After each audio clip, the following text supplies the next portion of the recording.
ស្ដីអ្នកទាំងអស់គ្នានៅក្នុងវីដេអូនេះខ្ញុំនឹងបង្ហាញនិងបង្រៀនបងប្អូនទាំងអស់គ្នាអំពីរបៀបធ្វើវិក័យប័ត្រនៅក្នុង Excel សម្រាប់បងប្អូនដែលមានបន្ទប់ជួលមានផ្ទះជួលអីអញ្ចឹងបើយើងមានបន្ទប់ជួលច្រើនអីគឺយើងធ្វើរបៀបហ្នឹងគឺល្អចំណេញกระดาษយើងអញ្ចឹងបងប្អូនអាចមើលគំរូបានខ្ញុំដាក់គំរូឲ្យបងប្អូនមើលបានខ្ញុំដាក់គំរូនេះបងប្អូនអាចមើលទៅវាងាយស្រួលនៅក្នុងការដែលយើងគិតលុយនៅក្នុងការដែលយើងtotalលុយឲ្យហើយតែហ្មងអញ្ចឹងណាបងប្អូននេះគឺជាគំរូរបស់វាអញ្ចឹងបងប្អូនអាចមើលបានខ្ញុំធ្វើជាគំរូនេះឲ្យមួយហើយខ្ញុំបើកថ្មីនឹងធ្វើឲ្យបងប្អូនមើលបានបងប្អូនចូលមក Excel មកហើយយើងចាប់ផ្ដើមធ្វើទាំងអស់គ្នាខ្ញុំទាញជួដេកនិងជួឈរហ្នឹងឲ្យបានធំតិចស្រួលបងប្អូនមើលអាហ្នឹងណាហើយធ្វើទៅវាមានភាពងាយស្រួលចឹងបងប្អូនអាចមើលបានខ្ញុំទាញឲ្យងាយស្រួលវាអត់ពិបាកទេបងប្អូនបើយើងរៀនធ្វើវាងាយស្រួលក្នុងការគ្រប់គ្រងបន្ទប់ជួលរបស់យើងបន្ទប់ណាហើយវាងាយស្រួលក្នុងការគ្រប់គ្រងទឹកហើយនិងភ្លើងហ្នឹងណាអញ្ចឹងបងប្អូនបើសិនជាបងប្អូនគិតថាវាមានប្រយោជន៍សម្រាប់បងប្អូនអាចមើលដល់ចប់ទៅវាពិតជាមានប្រយោជន៍ហើយនៅក្នុងនេះគឺខ្ញុំបានបញ្ចូលនៅរូបមន្តតិចតួចសម្រាប់បងប្អូនអាចយកមកបានមកដល់នេះខ្ញុំចង់ទាញកលឹមវាដើម្បីផ្ដាច់កលឹមនេះបងប្អូនហ្នឹងហើយខ្ញុំទាញកលឹមប៉ុណ្្នឹងមកខ្ញុំចុចមេឃដើម្បីផ្ដាច់កលឹមហ្នឹងហើយនៅក្នុងការផ្ដាច់កលឹមហ្នឹងគឺខ្ញុំសរសេរចំណងជើងគឺខ្ញុំដាក់បន្ទប់ជួលហ្នឹងទាយធំបន្តិចមកខ្ញុំដាក់បន្ទប់ជួលខ្ញុំសរសេរបងប្អូនបន្ទប់ជួលទីនេះកំណត់អក្សរសិនពួកខ្ញុំអត់បានកំណត់អក្សរខ្ញុំកំណត់យកខ្មែរមូលអូខេហើយ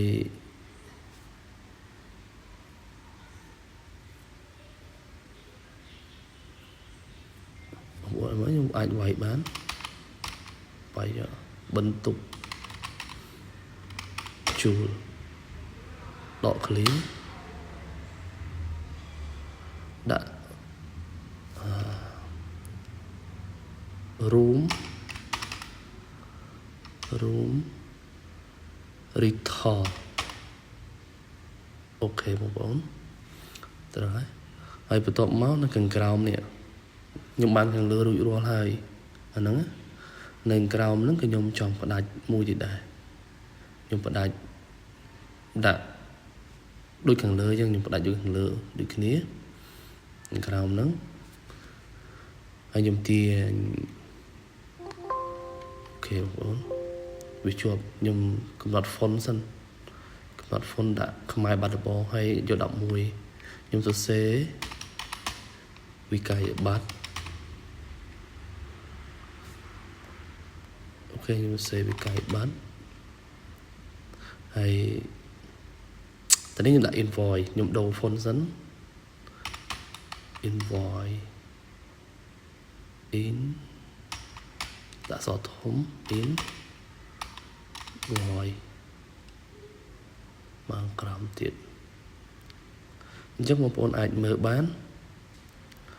បន្ទាប់មកខ្ញុំដាក់អក្សរត្រង់បន្តិចដើម្បីយើងស្រួលហើយជាអាចតម្លាអក្សរធំបន្តិចនៅតូចយក14មើល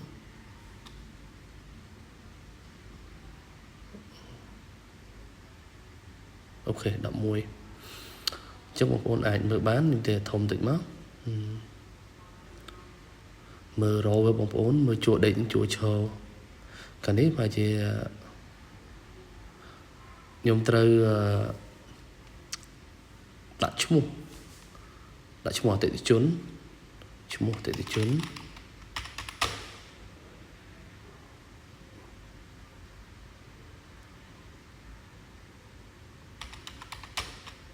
customer name មួយទៀតខ្ញុំអត់បានផ្ដាច់ទៅមកផ្ដាច់ដូចគ្នាមកខ្ញុំផ្ដាច់ឲ្យហើយអស់មក បីស្រួលណាបងប្អូនអូខេបងប្អូនយើងចូលតាមខ្ញុំអានេះគឺខ្ញុំដាក់លេខទូរស័ព្ទសេរីអត់ចង់ត្រូវមួយទៀតលេខទូរស័ព្ទអ្នកដែល phone number អូខេដាក់មកក្រោយតិចមក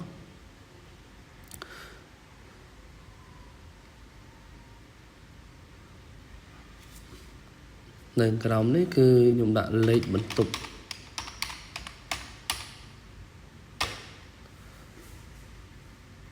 unit number នៅក្រោមនេះគឺខ្ញុំដាក់ថ្ងៃដែលគាត់ជួលថ្ងៃដែលគាត់ជួលបន្ទប់យើងចូលថ្ងៃដំបូងបងប្អូនអញ្ចឹងយើងត្រូវកំណត់ថ្ងៃគាត់បានច្បាស់លាស់តើគាត់ចូលនៅថ្ងៃណា rental date អូខេ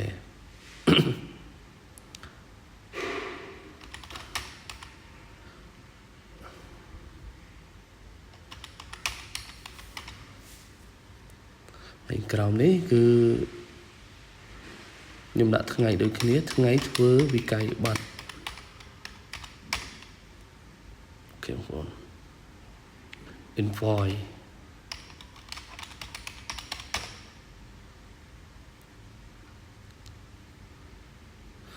អញ្ចឹងនៅហើយនេះគឺខ្ញុំដាក់ជួរវាបងប្អូន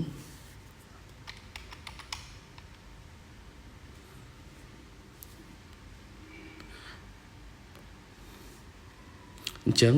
ខាងលើគឺយើងបានរួចរាល់ហើយម្ដងក្រោមបងប្អូនក្រោមខ្ញុំ select ខ្ញុំបដូរ font អក្សរឲ្យហើយអូខេបងប្អូន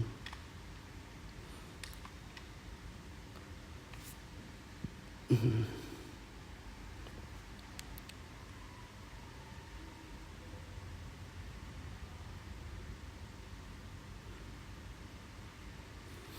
្ចឹងអានេះកន្លែងនេះខ្ញុំដាក់ការពណ៌នា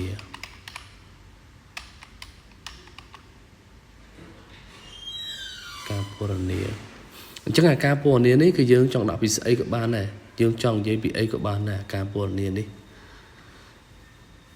បងប្អូនដាក់ទៅការពណ៌នាយើងចង់និយាយពីហេតុអីក៏បានរឿងអីក៏បានដែរការពណ៌នានេះ description ណា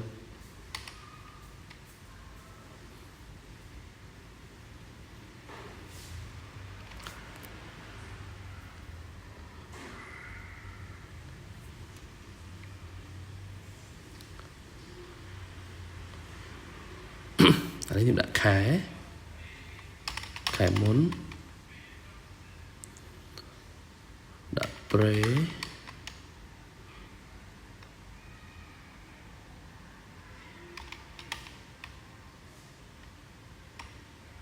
ចង់ភ្លេចទេបងប្អូនអាកន្លែងហ្នឹងប្រេ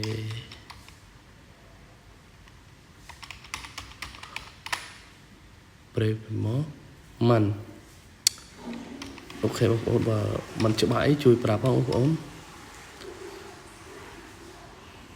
ហើយដាក់ current month ខែមុននិងខែនេះអានេះខ្ញុំដាក់បរិមាណ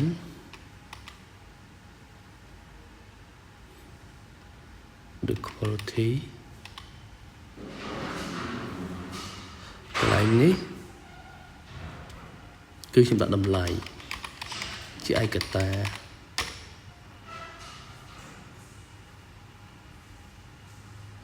ដាក់ unit privacy អូខេបងប្អូនឥឡូវយើងបានខ្លឹមឥឡូវខ្ញុំដាក់ total ហើយនេះមួយទៀតហើយតម្លៃសរុបអូខេបងប្អូនអាចមើលបានខ្ញុំរៀបចំវាឲ្យស្អាតបន្តិចនេះស្រួលខ្ញុំបដាច់ទីនេះមួយដាក់បន្ទាត់វាមកអូខេបងប្អូន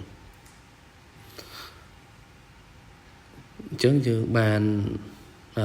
ក្តារវិក័យប័ណ្ណមួយយ៉ាងស្អាតបងប្អូនឃើញទេមានលេខរៀងមានជួរមានបន្ទាត់វាខ្ញុំអស់មកអូខេអស់ឲ្យបងប្អូនមើលអូខេ5 nơi thế này anh ấy mới tới dương mới đối với thông với nhập đạch muối nhưng mà nhập đạch tận ỏm á ok không bốn này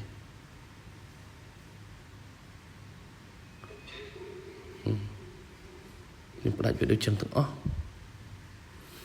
nhưng đã bắt tuột về xã đã bằng bốn mới dương sưu ở bên đây không được bông bông về tầm mò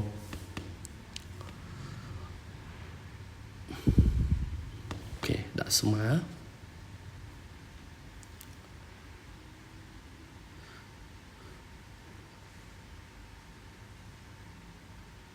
trong một con ai mơ tam để bàn nhầm đã thằng ấy nhầm đã thằng lái chui bẩn tục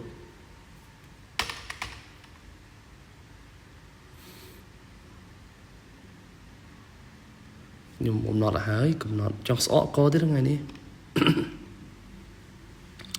đã thằng ấy chui bẩn tục chui lúc bật à thằng lái chui bẩn tục chui bẩn tục đôi chỉ biết xong lễ trong về nha reinstall fill ok không có đi nhưng đã thằng ấy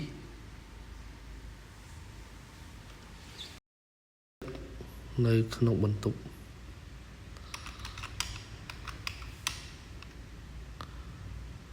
tầm bắt đầu dương tự đã thay tức thay lớn không bận tục chu luôn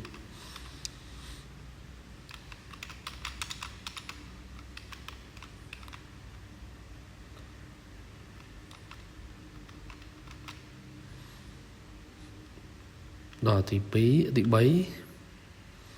tức sạch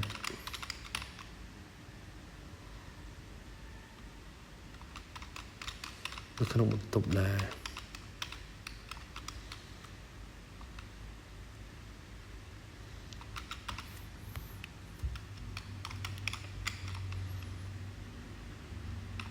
private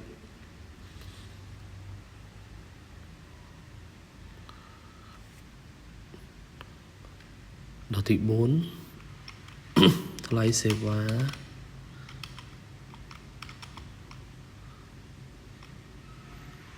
wifi itu wifi yang freeបងប្អូននឹងសម្រាប់នឹង free បងប្អូនទីមកមើលវិញមក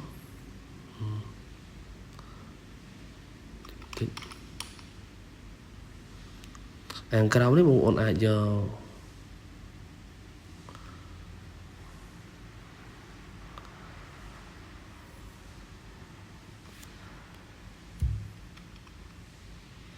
ទាញវាចិត្តបន្តិចដើម្បីខ្ញុំស្រួលធ្វើវាខ្ញុំផ្ដាច់កន្លងខុសទៅផ្ដាច់ចឹង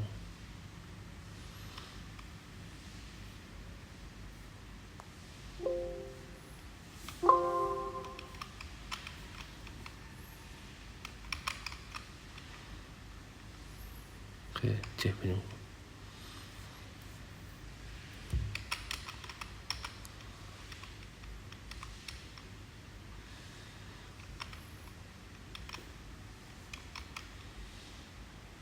យើងឃើញច្បាស់ដំណងបន្តិចអញ្ចឹងដូចខ្ញុំនិយាយប្រាប់ជាបងប្អូនយើងធ្វើវិក័យបានគឺវាងាយស្រួលដល់ពេលហើយយើងថតផ្ញើឲ្យគេមកយើងថតនៅក្នុងកុំព្យូទ័រយើងឲ្យផ្ញើឲ្យគេបានហើយវាស្រួលងាយស្រួលទៀតយើងដាក់រូបមន្តតិចតួចអីចឹងយើងអាច total បូកលេខដកលេខនិងគុណលេខហើយយើងគិត total ចំនួនលុយខ្លួនឯងបានស្រាប់មកវាងាយស្រួលចឹងបងប្អូនអញ្ចឹងបានយើងដាក់ក្នុង Excel បើយើងដាក់នៅក្នុង Word យើងអាច total លុយបានទេតែបើយើងដាក់នៅក្នុង Excel គឺយើងអាច total លុយបានអញ្ចឹងគឺវាងាយស្រួលបងប្អូនងាយស្រួលហើយវាងាយស្រួលទាំងយើងអាចដាក់ឈ្មោះដាក់អាស័យដ្ឋានគេឈ្មោះអីគេរស់នៅណានៅលើហ្នឹងហើយគេចូលនៅថ្ងៃម៉ានអញ្ចឹងងាយស្រួលយើងចាំអាហ្នឹងណាបើយើងដាក់អញ្ចឹងទេគេអត់ចាំទេអាហ្នឹង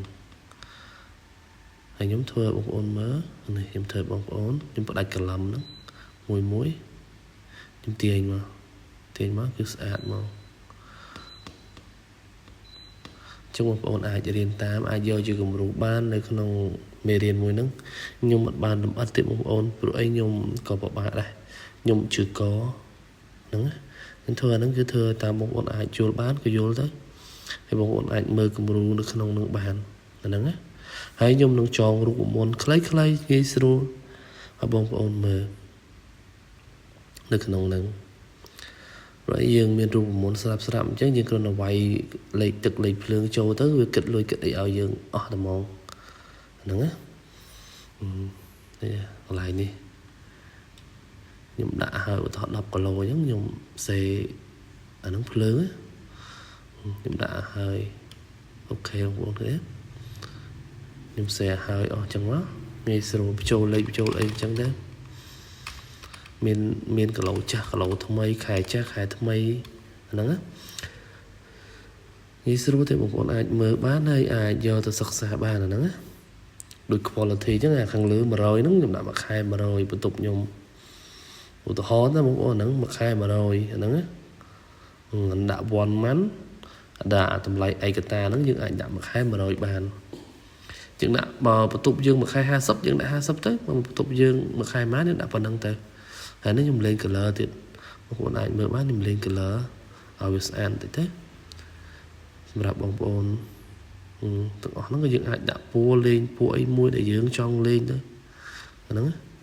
អាហ្នឹងយើងធ្វើអញ្ចឹងវាសមរម្យស្អាតបន្តិចខ្ញុំដាក់ពណ៌ខ្មៅវិញអូខេបងមើលហ្នឹងអញ្ចឹងខ្ញុំលុបចោលមួយ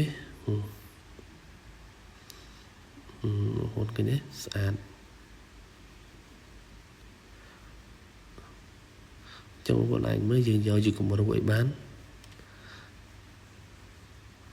ព្រោះវាមានភាពងាយស្រួលនៅក្នុងការគិតលុយនៅក្នុងការគិតថ្លៃទឹកថ្លៃភ្លើងវាអត់ពិបាកយើងសរុបចូលគ្នាតែហ្មង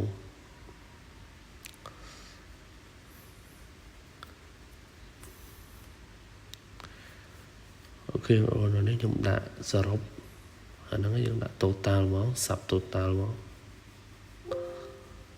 បើយើងចង់លុយសរុបយើងដាក់ក្នុងនោះមកអូខេខ្ញុំ enter ខ្ញុំផ្ដាច់កន្លងដែរខ្ញុំដាក់ជួរមួយទៀតបងប្អូនមើលទៅបើខ្ញុំវាអត់សូវអំណោយផលកំពង់កសោះកំពង់កឈឺអញ្ចឹងនិយាយទៅអត់សូវជាច្បាស់ទេបងប្អូនបើមិនច្បាស់សូមអខន្តីអភ័យទោសផងបើនិយាយទៅវាអត់ច្បាស់វាងល់ហើយសំពងកខ្ញុំវាឈឺនេះបងប្អូនយើងអាចធ្វើបានជិត 100% បងប្អូនអាចមើលបានដោយគំរូដែលខ្ញុំដាក់ឲ្យមើលហ្នឹងអានេះខ្ញុំពងសេរីវាសេរីបងប្អូនងាយយល់ងាយស្រួលធ្វើតាមខ្ញុំអញ្ចឹងនេះឧទាហរណ៍បើសិនជាបងប្អូនមួយខែ50បងប្អូនដាក់50ទៅមួយខែ60បងប្អូនដាក់60ទៅអាហ្នឹងហើយនេះខ្ញុំប្រើរូបមន្តខ្លីៗខ្ញុំបោកបងប្អូនមើលឧទាហរណ៍ហ្នឹងបងប្អូនហ្នឹងហើយឃើញទេខ្ញុំបោកបងប្អូនមើលខ្ញុំដកបងប្អូនមើលដូច40ដក50អីចឹងទៅណា40ដក10អញ្ចឹងសល់30 5ដក10អញ្ចឹង10ដក5អញ្ចឹងសល់5អានេះទឹកភ្លើងនៅកន្លែងខ្ញុំគេគិត1គីបភ្លើងគិត1គីឡូ1000ទឹកខ្ញុំគិត1គីប2000ហ្នឹងណាហើយខ្ញុំតូតាល់ឲ្យបងប្អូនមើលអស់ទៅងាយស្រួលអាហ្នឹងអញ្ចឹងយើងចេញជាលុយមកទៅមកអូខេបងប្អូនឃើញទេដាក់គុណទៅឃើញទេ per real ខ្ញុំដាក់គុណនេះទៅបងប្អូនអាចមើលបាន2រៀលឡាអូខេបងប្អូនងាយស្រួល easy ហើយឧទាហរណ៍ឥឡូវកតាមួយខែ70អីចឹងឬក៏ដាក់មក70ហើយយើងដាក់រូបមន្តមួយនៅក្រោមបានដែរបងប្អូនឧទាហរណ៍ចឹងបងប្អូនចាំបងប្អូនឧទាហរណ៍បើថ្លៃសម្រាប់បងប្អូនយកទៀតបងប្អូនដាក់លុយទៅហ្នឹង5រៀលទៀតអីចឹងហ្នឹងហើយអូខេបងប្អូន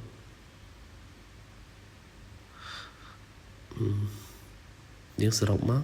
បាយរូបមុន30ត្រង់ជ្រូកអស់វិញមកបាត់បងកញ្ចក់វិញចាញ់អានេះបងប្អូនទីចំនួនលុយ85